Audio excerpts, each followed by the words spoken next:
नमस्कार दोस्तों, आज हमारे बीच डॉक्टर तरुण कोठारी जी हैं, जो कि एमबीबीएस डॉक्टर हैं। सॉरी सर, मोहन जी का कॉल आ रहा है। तो सर, बहुत बहुत वेलकम है आपका तान्या क्योर बाय नेचर के शो में। नमस्कार धन्यवाद जी। सर। नमस्कार। जी सर, मेरे कुछ प्रश्न हैं आपसे और आई होप कि मैं उसके आंसर पा सकूं आपसे। मेरा सबसे पहला प्रश्न है कि जो कोविड के पेशेंट हमने देखा है, उनको जब लेने आते हैं डॉक्टर्स, तो साथ में वो पुलिस लेके आते हैं। साथ में ऐसा लगता है जैसे क्रिमिनल को पकड़ने आ रहे हैं। तो ऐसा क्यों हो रहा है? ये बिल्कुल सही बात आपने उठाई है, जिसे महामारी कहा जा रहा है। हालांकि हम लोग तो फरवरी और मार्च से ही बता रहे हैं कि ये महामारी नहीं है, ये एक सामान्य बीमारी है, सामान्य फ्लू है। अब सोचिए, महामारी कह रहे हैं, बता रहे हैं कि बहुत बड़ी बीमारी है, लोग मर रहे हैं। और जिस जो बीमार जिसको बताया जा रहा है, उसको लेने के लिए एम्बुलेंस आ रही है, पुलिस आ रही है। और यहाँ तक हमने वीडियो देखे हैं कि चार चार पांच पांच लोग उसको पकड़ पकड़ के एम्बुलेंस से बैठा रहे हैं जबरदस्ती। अभी एक वीडियो मेरे पास भी आया कल परसों का, जिसमें पुलिस और डॉक्टर्स एम्बुलेंस में गए, तो पूरे गांव वालों ने मिलकर के पुलिस को और एम्बुलेंस वालों को सबको भगाया, उनको मारा। तो ये देश में क्रांति की शुरुआत है। ये देश की जनता के साथ में बहुत बड़ा धोखा हो रहा है, बहुत बड़ा अन्याय हो रहा है, ये एक अत्याचार है। एक बीमार आदमी ऐसा नहीं होता है कि आप उसको पकड़ने के लिए 10-20 लोगों को साथ लेके जाओ। ये अपने आप में एक बहुत बड़ा सबूत है कि यह महामारी नहीं है, एक सामान्य बीमारी है। ये एक इंटरनेशनल गेम है और भारत सरकार इस गेम का जानबूझकर या अनजाने में, जो भी हो, इस गेम का हिस्सा है। ये इस बात का सबसे बड़ा सबूत है और देश के अंदर इसके खिलाफ क्रांति की शुरुआत हो चुकी है। लोग अब पुलिस वाले को और डॉक्टर्स को पकड़ पकड़ के मार मार के भगा रहे हैं, क्योंकि वो जान रहे हैं कि ये हमारे लोगों को ले जाएंगे हॉस्पिटल में, ले जाके पता नहीं कौन सी दवाई देंगे, कितनी साइड इफेक्ट वाली दवाई होती है, और वहां लोगों को मार दिया जाता है। यहाँ तक कि कुछ वीडियो ऐसे भी आए कि एक तरफ तो सरकार कह रही है कि पोस्टमार्टम नहीं करते हम लोग, दूसरी तरफ जब उस व्यक्ति की डेड बॉडी बाहर आती है तो पूरी की पूरी चिरी हुई होती है। जब आपने पोस्टमार्टम नहीं किया तो पूरा स्किन कैसे चिरा हुआ उसका? इसका मतलब या तो पोस्टमार्टम किया है, या फिर हो सकता है उसमें से कुछ अंग भी निकाले हो। तो ये बात भी अब जनता को समझ में आ रही है। इसलिए अब जनता धीरे धीरे इस चीज को विद्रोह पे आ रही है। इस विद्रोह को दबाने के लिए ही सरकार ने लॉकडाउन, सोशल डिस्टेंसिंग, मास्क वगैरह लगा रखे।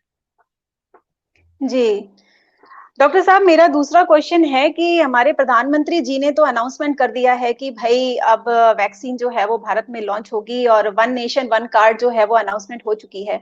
और हर्षवर्धन जी ने जो एक टैटू वाले टीके की बात की है, इसमें आपको क्या लगता है कि क्या ये हम जो जनता है उनको गुलाम बनाने की तैयारी हो रही है? क्या ये वन वर्ल्ड ऑर्डर का जो है वो मतलब लागू करने वाले हैं भारत की जनता पर?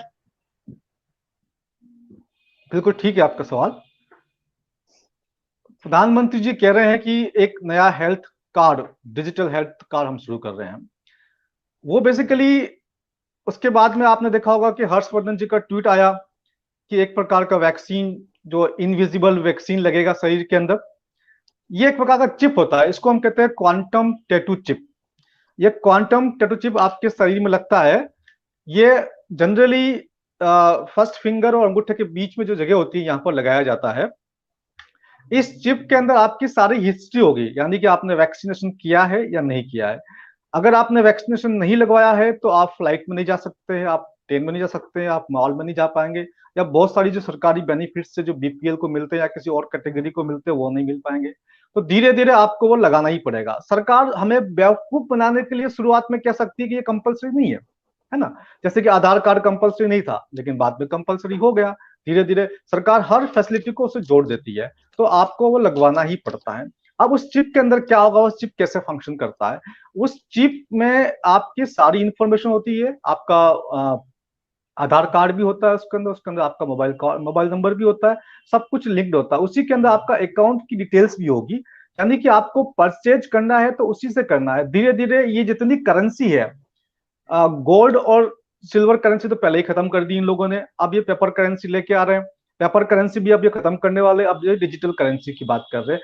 ये डिजिटल करेंसी भी अब इस फॉर्म के अंदर हो जाएगी कि आपको जो भी सैलरी मिल रही है वो उसके अंदर एक फिगर आपके उसमें ट्रांसफर हो जाएगा, आपके हाथ में कोई कैश पैसा नहीं रहेगा, सारा ट्रांजेक्शन उससे होगा।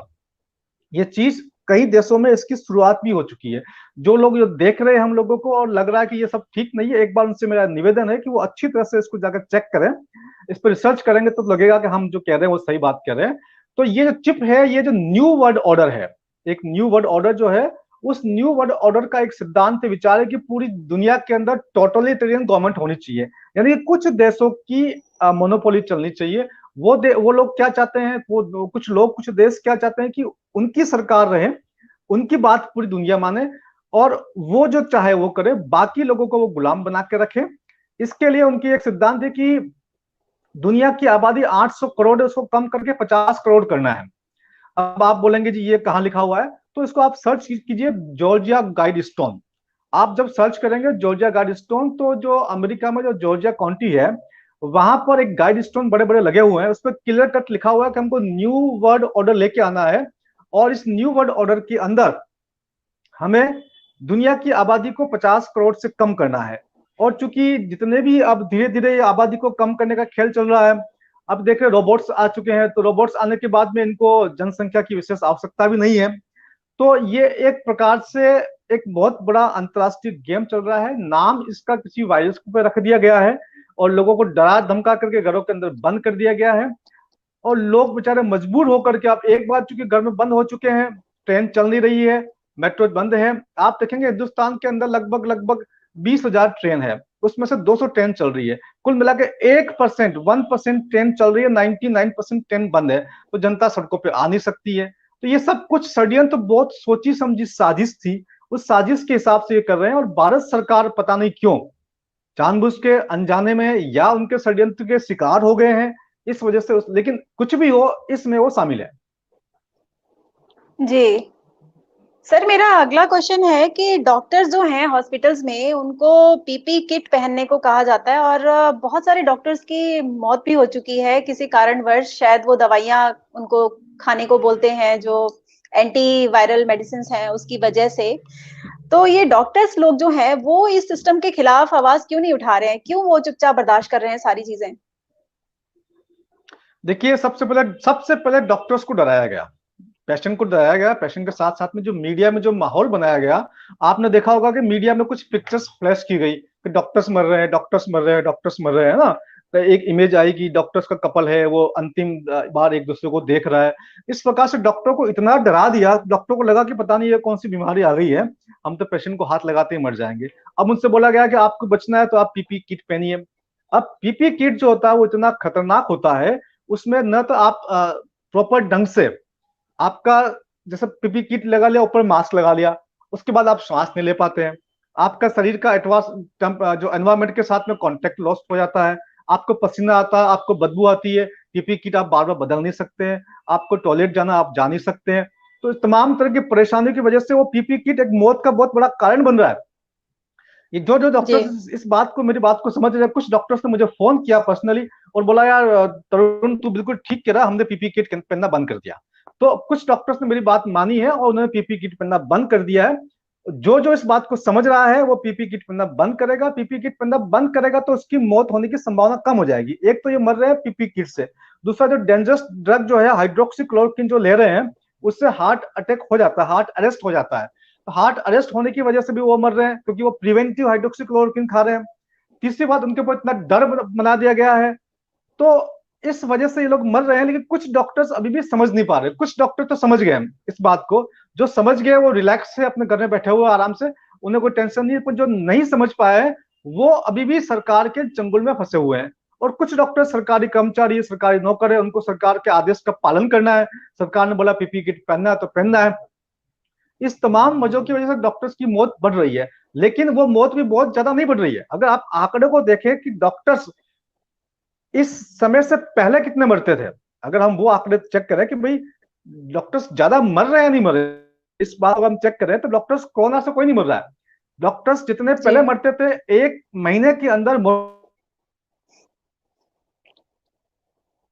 इसका जो एवरेज है वो 450 डॉक्टर्स एक महीने में मरते हैं। ये मैंने अपना एक हिसाब लगाया है, पिछले कई सालों की स्टडी मैंने की है।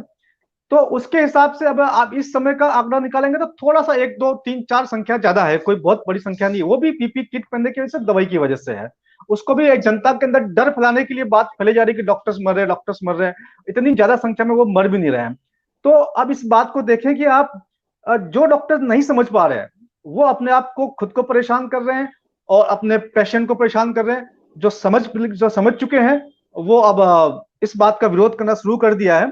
जो नहीं समझ पा रहे वो भी धीरे धीरे इस बात को समझेंगे और जैसे जैसे उनको समझ में आएगी वो खुद सामने आएंगे विरोध करने के लिए।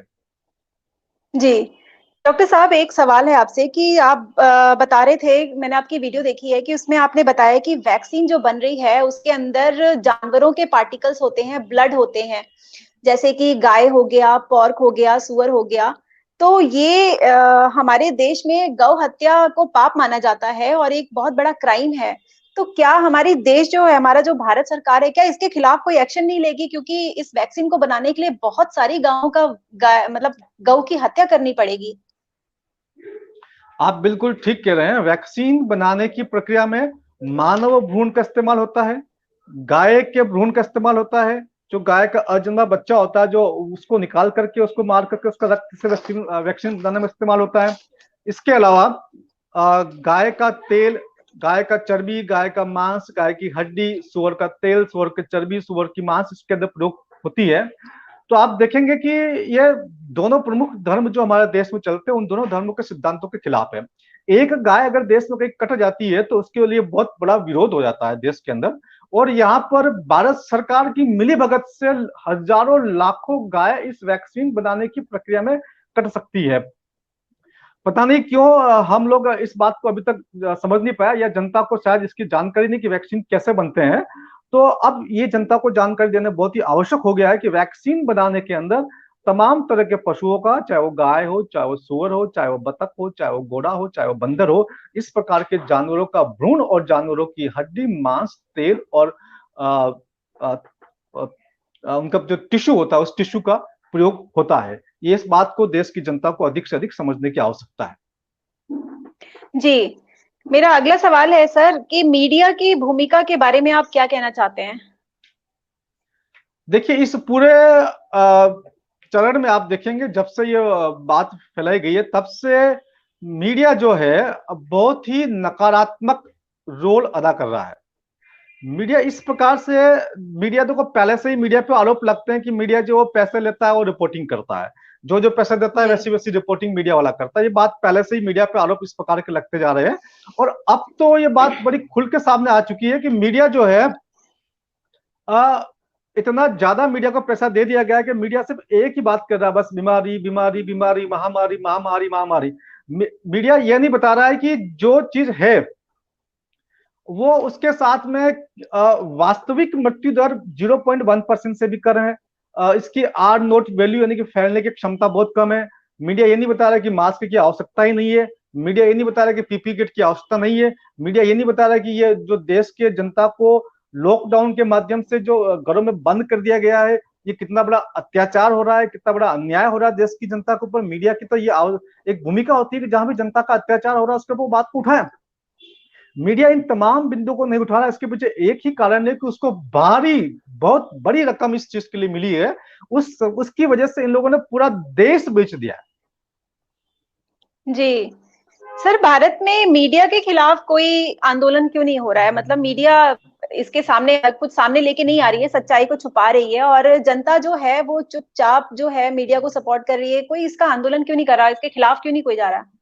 बिल्कुल आप सही कह रहे हैं। देखिए, कई देशों में आंदोलन हो रहे हैं, है ना। जर्मनी में आंदोलन हुआ, अमेरिका में हुआ, ऑस्ट्रेलिया में हुआ।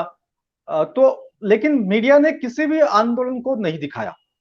अब मैं भारत की मीडिया को ये एक चेतावनी दे रहा हूं कि इस देश की जनता, 50 करोड़ जनता अब जाग चुकी है। जो बाकी बचे हुए 50 करोड़, 60 करोड़, 70 करोड़ लोग जो नहीं जागे हैं वो भी बहुत जल्दी जग जाएंगे।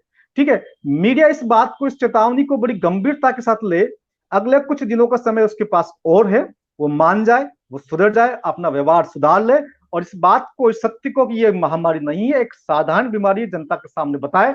नहीं तो हम बहुत जल्दी मीडिया के खिलाफ एक बहुत बड़ा आंदोलन करेंगे और तब मीडिया के पास कहने के लिए कुछ नहीं होगा।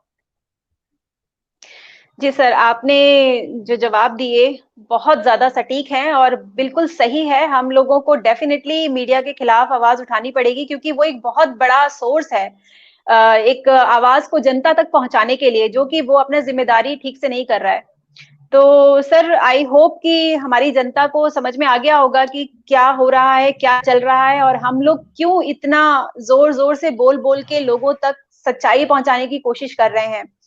सर, मेरे शो में आने के लिए बहुत बहुत शुक्रिया। आपने अपना कीमती समय हमारे लिए निकाला। मैं आपका बहुत धन्यवाद बहुत धन्यवाद। धन्यवाद करती हूँ sir. Thank you so much for coming in my show. Thank you sir. Thank you. Thank you. Thank you sir.